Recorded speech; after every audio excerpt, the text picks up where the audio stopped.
It's the end of Sangakkara and Jayawardene. First word in Sangakkara itself, probably the difference between both innings, between both teams, the player who could bat till the end? Well, I mentioned before the match that I thought it would come down to Sri Lanka's batting, and they did the job with the ball. So it was, all eyes were going to be on either him or Jayawardene.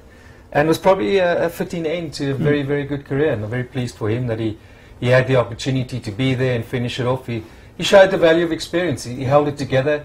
You felt at times India could have got back in the match, but he was supported with one or two boundaries around him, which just kept the pressure at bay and which allowed him to play his game.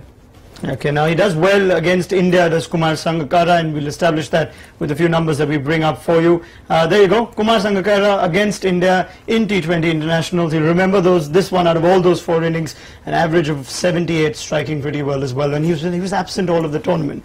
Martin Sangakkara and Jayawardene will still play other formats, but what if Sri Lanka lost now that they'll not see them again in T20 internationals?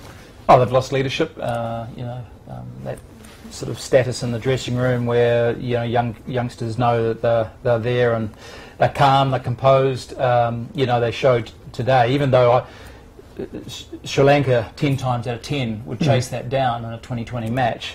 Today, because it was a final and they hadn't won for 18 years, there was a little moment, but Sangakkara saw it through. I thought Jaya wouldn't have played nicely too. So they're going to lose, just 2 legends of the game, but they're still going to hang around for the better format. But if we have to talk about Dale Steyn, Darryl, and those are the figures he ends with. 4 overs, 4 for 17. You could tell from the figures itself as to why it's match winning.